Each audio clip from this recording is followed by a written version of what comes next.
साथ रह के आज के एपिसोड में हम देखेंगे जहां गोपिका बा से कहती है कि मुझे इस घर से जाना ही होगा। गोपिका बा के मोबाइल में अलार्म लगाती है और बा से कहती है कि मैंने अलार्म लगा लिया है, आप ठीक से दवाई खा लेना।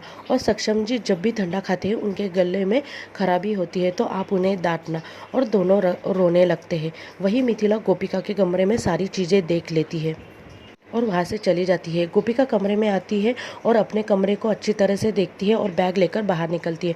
तभी आशी गोपिका के पास आती है और गोपिका से कहती है, तू बड़ी माँ से मिली क्या? हमें उम्मीद थी कि वो तुम्हें रोक लेंगी, लेकिन ठीक है, मैं बहुत खुश थी कि मुझे लगा कि हम दोनों एक ही घर में आए हैं। आशी गोपिका को गिफ्ट देती है और कहती है कि तू ये मम्मी को दे देना और अपना और माँ का ख्याल रखना, और वो वहाँ से चली जाती है। वही मिथिला सक्षम के पास आती है। सक्षम कहता है, गोपिका गई क्या? मिथिला सक्षम से कहती है, मैं गोपिका की नहीं राधिका के बारे में बात करने आई हूँ, मुझे राधिका से मिलना है। सक्षम कहता है, राधिका जी ने हमारे घर के लिए बहुत किया है, तो आपको उनसे मिलने की इच्छा तो होगी ना।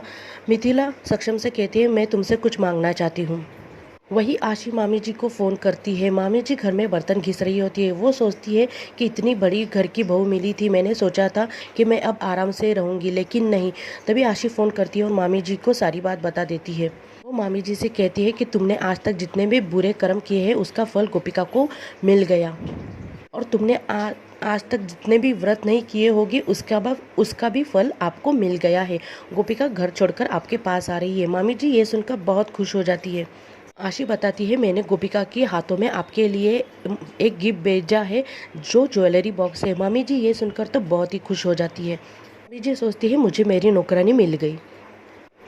गोपिका कान्हा जी से कहती है, मैं आपको धन्यवाद कहती हूँ, आपने इतने अच्छे लोगों के साथ भले कुछ दिन के लिए क्यों है ना, आपने मेरा संबंध तो इनके साथ जोड़ा। चलती हूँ।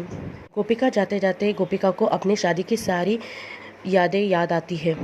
तभी गोपिका को फ़ोन आता है। गोपिका सोचती है कि सक्षम जी इतने रात को मुझे फ़ोन क्यों कर रहे हैं, सक्षम जी कोई मुसीबत में तो नहीं है, और गोपिका फ़ोन उठाती है। तभी मिथिला गोपिका से बात करती है और कहती है, राधिका मिथिला जी की आवाज़ सुनकर चौंक जाती है। मिथिला कहती है, राधिका बनकर अपनी पहचान छुपाना चाहती हो और इस घर में रहना चाहती हो, लेकिन मिथिला मोदी की नज़र से आज तक कुछ भी नहीं छुपा है।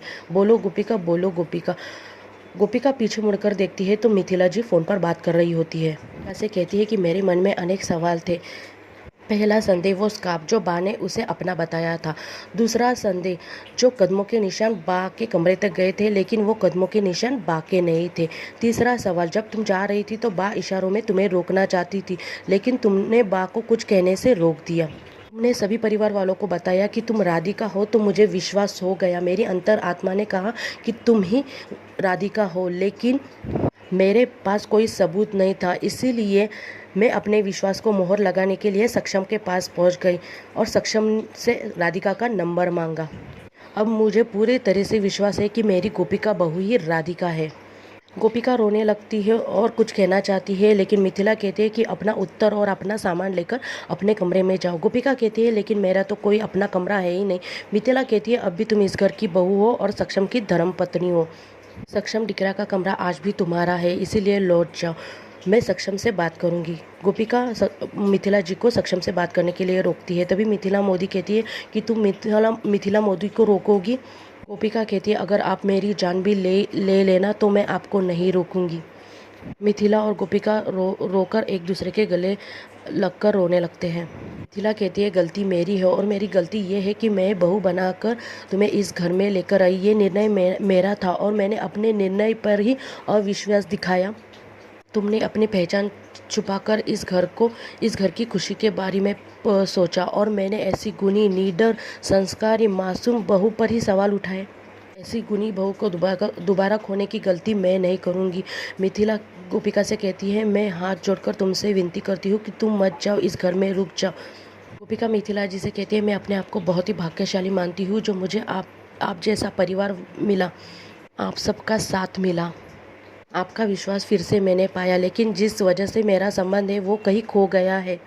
गोपिका कहती है कि शादी का मतलब दो लोगों का विश्वास होता है, लेकिन सक्षम जी तो मुझ पर विश्वास ही नहीं करते। मिथिला कहती है कि मेरा सक्षम डिकरा भोला है, मासूम है, वो इस सत्य से अपरिचित है, लेकिन वो मेरी बात ज़रूर मानेगा।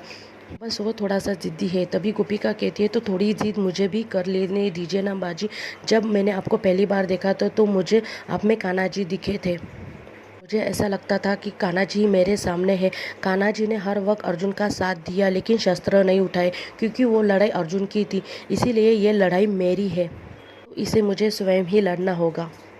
ये आपकी गोपिका बहू के नहीं, एक औरत के आत्मसम्मान की बात है। अपने आत्मसम्मान के लिए लड़ना चाहती हूँ। ये हम दोनों के बीच जो कमज़ोर दीवार है मैं उसे मजबूत करना चाहती हूँ। जब तक सक्षम जी गोपिका को नहीं अपनाएंगे, उसकी कमियों के साथ उसे नहीं अपनाएंगे, मैं इस घर में नहीं आऊँगी। ना ही मैं उनके लिए बदलूँगी। मैं जैसी हूँ उन्हें मुझे वैसे ही अपनाना होगा। उनको गोपिका को अपनाना होगा, ना कि राधिका को। अपने रिश्तों का आदर सम्मान करना ये मैंने आपसे सीखा है और अब मैं ये अपमान नहीं सहूँगी। और गोपिका मिथिला जी का आशीर्वाद लेकर जाने लगती है। और आज का एपिसोड यही था। कल के एपिसोड में हम देखेंगे जहाँ पूरे घर में अंधेरा होता है, मिथिला सक्षम से कहती है जब घर की लक्ष्मी घर में होती है तो उजाला होता है और वही गृह लक्ष्मी जब बाहर चली जाती है तो पूरे घर में अंधेरा होता है।